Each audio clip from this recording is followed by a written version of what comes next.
Olá, colegas. Eu vou apresentar aqui a dissertação do professor Ricardo Nascimento, com o título Os Direitos Linguísticos, Possibilidade de Tratamento da Realidade Plurilingüe Nacional a partir da Constituição da República Federativa do Brasil de 1988. Esta é o tema da dissertação. Foi uma dissertação apresentada em 2016, junto à Universidade Federal de Sergipe, para obtenção do título de mestre em Direito pela mesma universidade. O autor trata de três grandes confluências a sua pesquisa. Ele pensa a perspectiva histórica, jurídico-filosófica e teórico-epistemológica. Eu vou explicar, basicamente, como ele constrói essa pesquisa a partir desses três grandes temas, né, para tratar a realidade brasileira a partir da perspectiva plurilingüe. E eu separei, a partir da leitura da dissertação, quatro grandes áreas incluídas nessas confluências de pesquisa que o próprio autor assim o determina como centrais na pesquisa, que são o reconhecimento da realidade plurilingüe brasileira, dentro da perspectiva histórica, o direito nacional sobre os direitos linguísticos, dentro da perspectiva histórica, que ele tenta situar, e talvez o ponto central da pesquisa do autor, que é a dualidade da proteção aos direitos linguísticos inseridos pela Constituição Federal e a busca de afirmação de um lugar para o direito linguístico como uma área independente do direito. Vamos sem demora, né? Sobre a perspectiva histórica, o primeiro tópico a ser analisado é o reconhecimento da realidade plurilingüe. O autor parte de uma premissa que o Brasil é um país plurilingüe. Ele faz a crítica sobre o mito do monolinguismo nacional e lembra, né, recorre à literatura, e isso, devia ter falado nisso, mas isso é importante falar, que o autor, ele é originariamente do ramo de letras, ele é professor da área de letras da Universidade Federal do Sergipe, e ele adentrou também a área do direito. Então, tem duas formações, letras e o direito. Então, é muito fácil perceber esse gosto pelas letras do autor. Então, ele relembra o clássico da literatura brasileira, de Lima Barreto, e a personagem de Policarpo, que pretendia tornar o Tupi-Guarani como idioma oficial. Ou seja, a partir de premissas da literatura, não podemos esquecer do inventário linguístico brasileiro também, ele refuta a tese do monolinguismo nacional, tá? Lembra também o fato da obrigatoriedade imposta no governo do Marquês de Pombal, né? No tempo da Rei Dom José I, o Marquês de Pombal vai impor em 1857 a língua portuguesa e impedindo que outras manifestações linguísticas acontecessem no Brasil, como, de modo geral, uma proibição da língua geral, que era a língua utilizada no Brasil, bastante utilizada no Brasil. Então, a partir disso, ele refuta a ideia do monolinguismo. Ainda sobre a perspectiva histórica, o autor desde o início recorre a uma ideia de fazer a ligação entre a língua e a nação, algo muito forte. Ele começa com a primeira referência histórica, lembrando a Grécia e a guerra contra os persas, né, em que cidades e estados divididas precisavam se unir em torno de algo comum para defender a Grécia. E o que se encontrou de comum foi a língua. A língua, sim, era o fato de união desses povos. E a partir disso, o autor tenta a partir desse recorte histórico bem longínquo, ele começa a fomentar a língua realmente como uma ideia importante de união e de identidade para a nação. Ainda sobre a perspectiva linguística de situar o direito linguístico, ele trata especificamente da Declaração Universal dos Direitos do Homem. O autor afirma que, após a Segunda Guerra Mundial, é que, de fato, os direitos linguísticos entram na pauta como direitos humanos.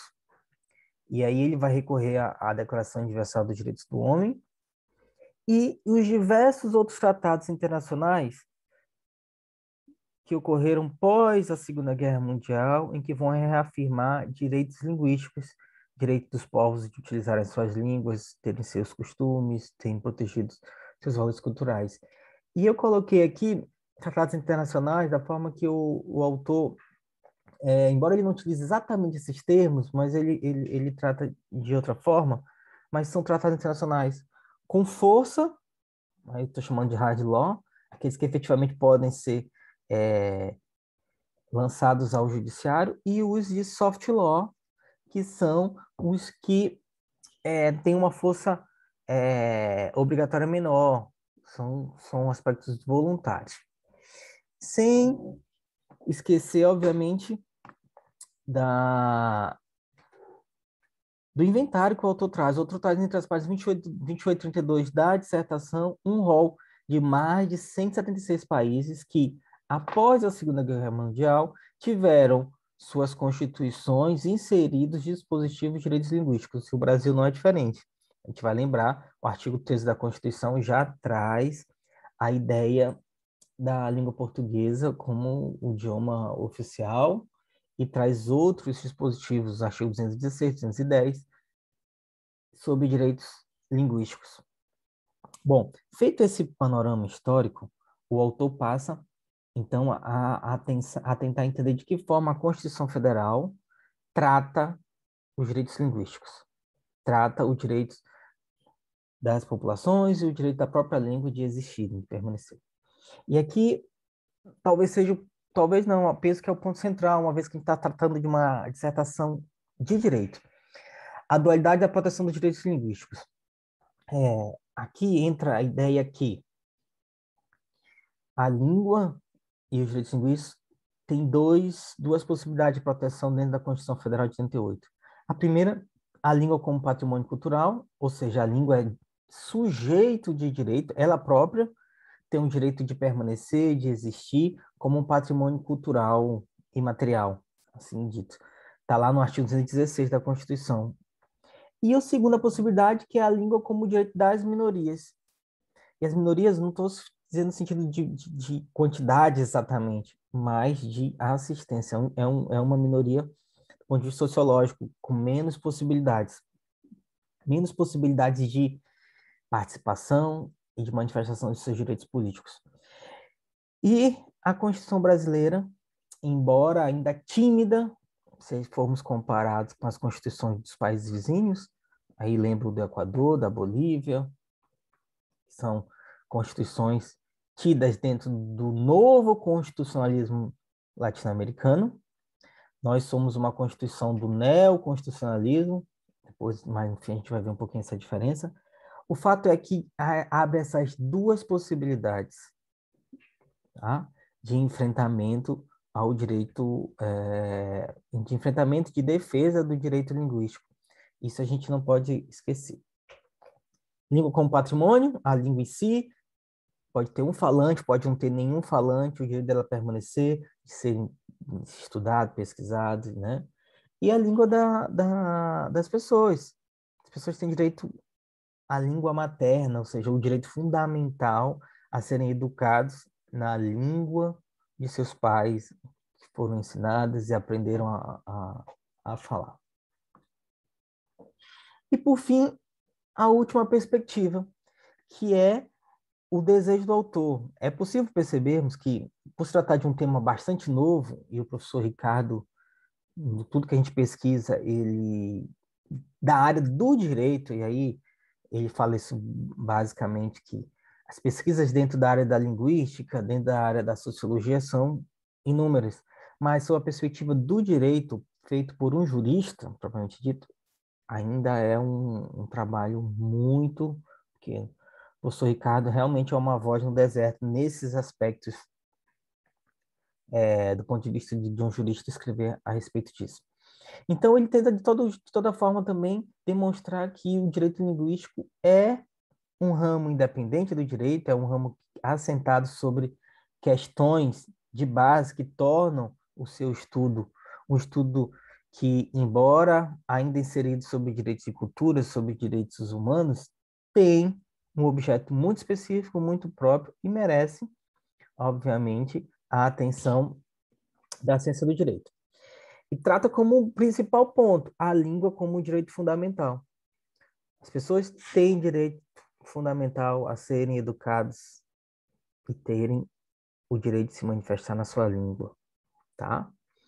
E, sob ainda a perspectiva do direito, ele situa, né, a forma de defesa dos direitos linguísticos dentro do que nós chamamos de neoconstitucionalismo.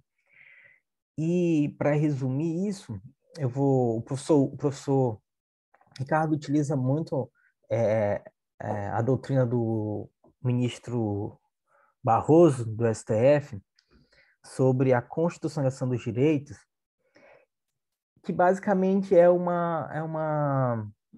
recorrer a uma ideia da Constituição dirigente. A nossa Constituição dá abertura para a proteção dos direitos linguísticos, embora não seja tão afirmativa, tão protagonista como as constituições do novo constitucionalismo latino-americano, como eu já falei anteriormente, da Bolívia, do Equador, que admite realmente um Estado plurinacional e plurilingüe. O nosso constitucionalismo dá abertura, permite que haja iniciativas de enfrentamento, que já é alguma coisa. E aí eu lembro dos artigos 210 e 216, que permite, primeira Constituição, primeira língua como cultura, depois a língua como um objeto de direito das minorias. Então, a nossa Constituição permite que novos direitos sejam feitos. Um dos exemplos clássicos de enfrentamento a isso é a possibilidade da cooficialização de línguas.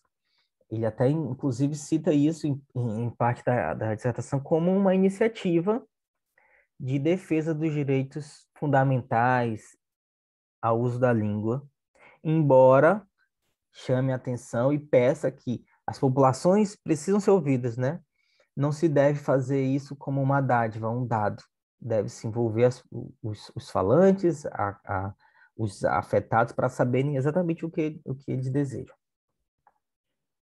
E concluo, colegas, ainda dentro do tempo, que que o autor busca esclarecer direito fundamental à língua, lugar para o direito linguístico e a defesa das dimensões do direito linguístico, seja da própria língua, seja, né, ou melhor, a língua como um objeto de direito, sujeito de direito, e os grupos falantes também com seus direitos assegurados e protegidos. Eu queria agradecer a todos, né? E que a gente possa fazer um bom proveito deste vídeo. Um abraço.